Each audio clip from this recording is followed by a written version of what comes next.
Nós, a Europa, tem a ver com a Europa, tem a ver consigo.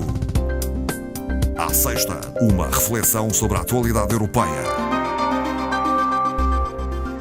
Voltamos a conversar com a doutora Ana Rita Barros, é formadora do Centro de Informação Europeia Jacques Delors. Boa tarde, doutora Ana Rita Barros. Bem-vinda. Muito boa tarde, Ana Marta. Vamos reportar-nos ainda à recente Cimeira de Salzburgo, que aconteceu a 19 e 20 de setembro, numa menção particular à realidade do Brexit, portanto, da saída do Reino Unido da União Europeia, que ali ficou talvez mais patente que não há acordo quase possível, não é? Ou é muito difícil haver um acordo entre as partes. Para já, a saída não é consensual, por dois motivos. Primeiro, porque o Reino Unido quer manter as vantagens de estar dentro da União Europeia, com todas as prerrogativas positivas que isso lhe advém. E, por outro, a posição firme da União Europeia, existindo uma pressão ao Reino Unido, segundo alguns analistas, como uma forma de evitar que outros Estados sigam o exemplo britânico. Não é? Também é um pouco por aí. E, eventualmente, mesmo evitar a saída do Reino Unido? Neste momento, penso que a saída é inevitável. Sim. Poderá haver um retorno, mas, neste momento, a saída em 29 de março é inquestionável. Até porque não dá tempo a preparar outro referendo até lá, não é? Pois. E tinha que ter uma base política para isso. Apesar de se falar muito disso no próprio Reino Unido, No próprio a Reino realização de um novo referendo. Movimentos da oposição e também alguns líderes europeus são apologistas dessa posição. Pode ser que ocorra, mas não daqui até 29 de março. Portanto, as negociações estão um certo impasse. O Reino Unido foi para as negociações com o seu plano Chequers, o nome da residência de verão do primeiro-ministro britânico, onde Theresa May reuniu o seu governo para apresentar o plano. No entanto, os líderes europeus não cederam a nenhuma das posições apresentadas pelo Reino Unido, nem mesmo no adiamento pedido pelo Reino Unido para adiar as conversações para novembro próximo, que disseram logo que não, será em outubro. Sim. Portanto, a Theresa May voltou com o dossiê para reformular durante 4 semanas, nem sequer, o que é visto como um tempo muito curto. Foram taxativos, então, os outros líderes europeus e, curiosamente, a Cimeira dedicou muito pouco tempo à discussão desta matéria. Parece que sim. Portanto, foram tratados outros pontos da agenda, como os refugiados, tendo a Theresa May, segundo os observadores que estavam em loco, muito pouco tempo para explanar o seu plano e, portanto, enfim, o que é visto por alguns sectores como uma indelicadeza, digamos assim, dos até uma europeus, indelicadeza relativamente à primeira-ministra britânica. Mas as posições do Reino Unido, enfim, continuam a ser muito firmes porque quer manter a livre circulação de mercadorias, a legislação comunitária em matéria financeira, que também lhe é favorável, e a circulação entre as duas Irlandas, que continua a ser um problema e que agora tem mais um, que é o facto da Espanha estar a tentar incluir no dossiê a discussão de Gibraltar. Enfim. Portanto, o Reino Unido mantém a posição de que quer ter uma fronteira entre as duas Irlandas. Entre as duas Irlandas. Ou pelo menos um controle de fronteira, exatamente. Isto a agravar com o facto da Primeira-Ministra ter em breve um congresso do seu partido, onde vai discutir a liderança dos conservadores, não é? E internamente também não está fácil a vida da Theresa May. Há posições, enfim, desfavoráveis nas câmaras do Parlamento Britânico, há posições internas também muito pouco favoráveis, há esta pressão europeia, enfim, todo um conjunto de circunstâncias que levam a crer que, de facto, a situação pode ser uma situação dura. Aliás, a Theresa May disse que, se não houver acordo, a responsabilidade da União Europeia dessa saída completamente abrupta. enfim, veremos. Vamos acompanhando esta questão nos próximos tempos. Falemos de um outro país, a Suécia passou recentemente por umas eleições, mas a verdade é que há alguma dificuldade em constituir um governo, apesar de haver uma maioria expressa de um dos partidos. Portanto, tem uma maioria, mas não é uma maioria que lhe permita governar sozinho. Pois. Portanto, foi o partido mais votado, o Social Democrata, que do até agora primeiro-ministro, Stefan Löfven, mas não conseguiu, de facto, uma maioria para governar. E o Parlamento sueco não apoiou a investidura do, até agora há pouco tempo, primeiro-ministro.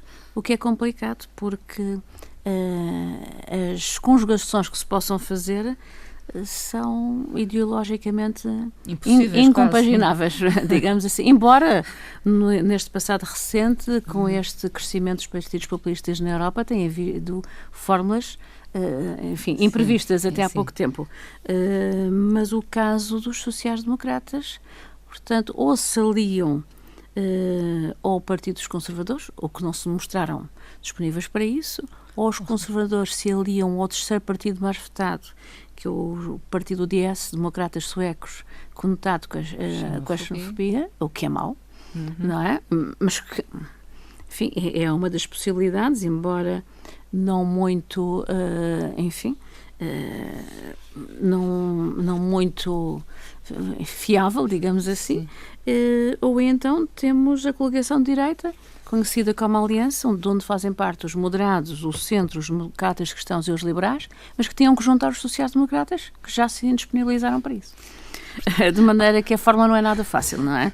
Continuam em negociações. Continuam em negociações, mas ainda existe a tal possibilidade dos conservadores de se associarem, em termos de acordo, ao Partido dos Democratas Suecos, para permitir um governo com esse apoio parlamentar. Caso contrário, eleições antecipadas, provavelmente. Provavelmente, ou adiada esta situação. É preciso ver que estamos numa altura complicada, em que todos os Estados-membros estão a preparar o seu orçamento, devem apresentar um esboço à União Europeia até outubro. Não será provável no caso da Suécia, não é inédito, já aconteceu mesmo com a Espanha num passado recente, ou até Portugal, num passado menos recente. Portanto, mas a ascensão da extrema-direita na Europa é uma realidade. Tem estas situações e tem, às vezes, a possibilidade de governos rivais, politicamente rivais, se unirem ou então partilhar poder com forças mais populistas, o que tem acontecido em alguns Estados-membros. Cedendo, digamos, em algum do seu programa. Ou fazendo um acordo parlamentar e não uma coligação de governo. Há diversas fórmulas. Doutora Ana Rita Barros, foram anunciadas esta semana perante o Parlamento Europeu algumas decisões de política económica pelo responsável máximo do BCE. Mário Draghi.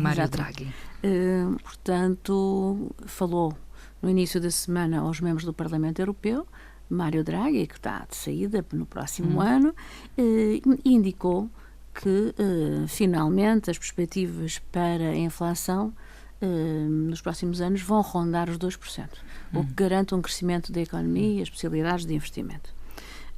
As afirmações produziram um efeito imediato. O euro, em relação ao dólar, claro, teve a cotação mais elevada desde junho passado. Logo foram preferidas as declarações de Mário Draghi.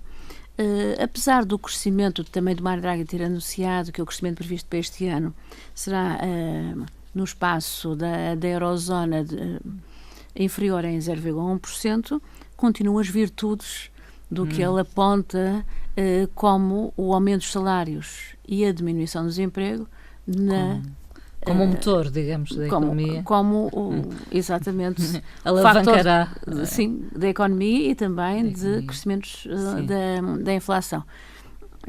Referiu, aliás, Mário Draghi, o caso da Alemanha e da Holanda, que têm neste momento, tecnicamente, um desemprego zero. Nunca existe, mas que tecnicamente, como um fator importante relativamente ao mercado de emprego na União Europeia. Perante este cenário, Presidente do BCE também anunciou o corte da compra de ativos. De ativos líquidos que tem acontecido nos últimos anos. Aliás, indicou quanto é que o banco investiu na compra de ativos. Foi um investimento de 2,5 mil milhões de euros. Neste mês de setembro, que está agora a terminar, ainda o BCE vai comprar 30 mil milhões. Nos meses seguintes e até dezembro, 15 mil milhões, metade, e finaliza em dezembro. No entanto, Mario Draghi fez questão de prometer aos membros do Parlamento Europeu que o Banco Central continuará prudente, paciente e persistente. Ou seja, atento. À evolução dos mercados. A União Europeia continua a registrar elevadas perdas de cobrança efetiva de IVA, e esta é uma preocupação que deve ser de todos nós, provavelmente. Exatamente, é preciso relembrarmos que a União Europeia não tem poderes em matérias fiscais. É de cada Estado-membro. É de cada Estado-membro. Portanto, isto é uma recomendação de que os Estados controlem internamente a cobrança de IVA e que também haja mais colaboração inter-Estados, porque o grande desvio do IVA dá-se quando há transações inter-Estados-membros. É expert.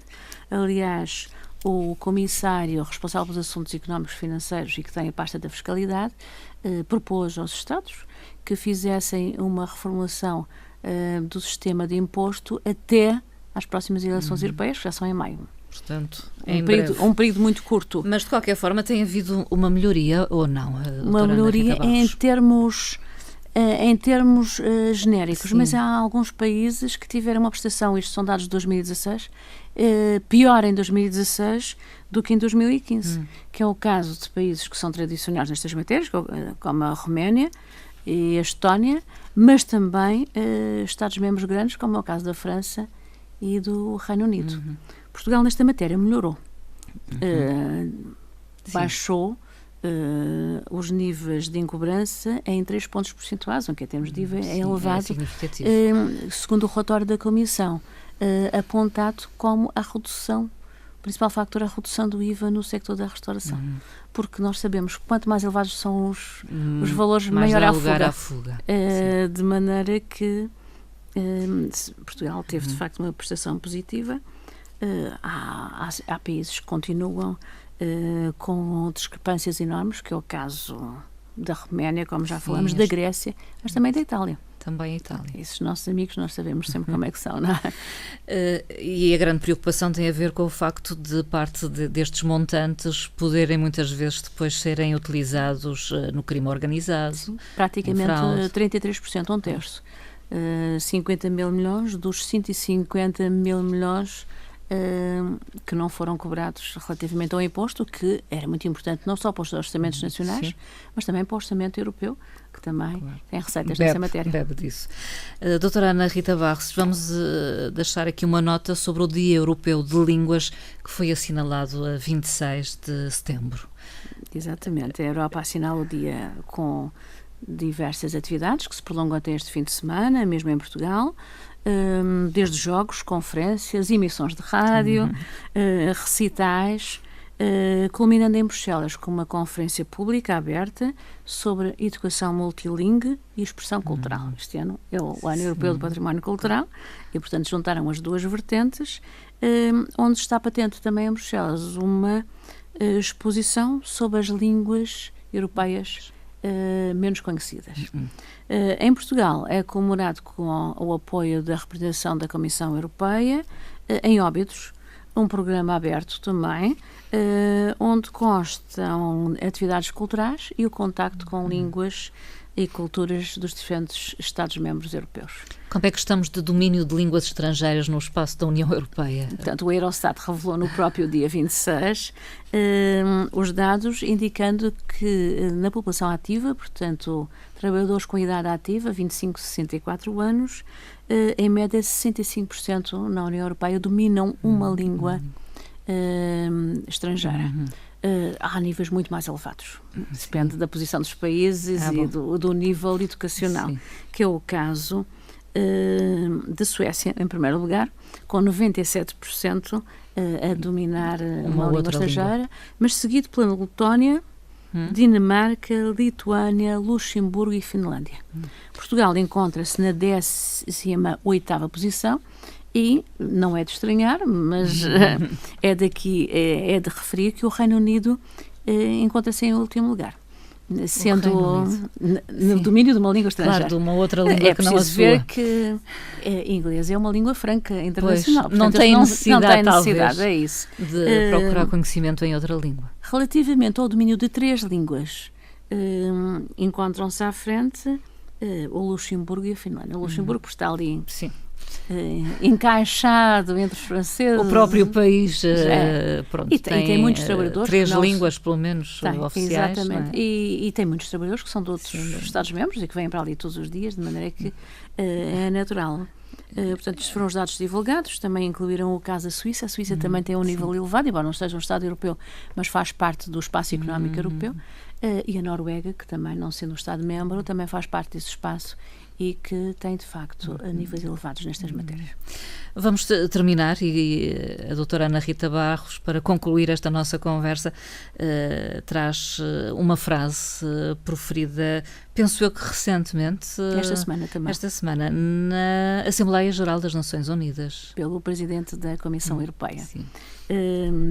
E dizia Jean-Claude Juncker, no seu discurso perante a 73ª Assembleia Geral da ONU, que as regras comuns, consentidas livremente por cada um de nós, não nos incomodam. Pelo contrário, libertam-nos da lei do mais forte e tornam cada um de nós ainda mais forte. E está claríssimo na defesa do dos multilateralismo, que também o nosso Presidente da República referiu, e dos princípios e dos valores da União Europeia. Doutora Ana Rita Barros, obrigada. Até à próxima. Obrigada, Ana Marta. Boa tarde.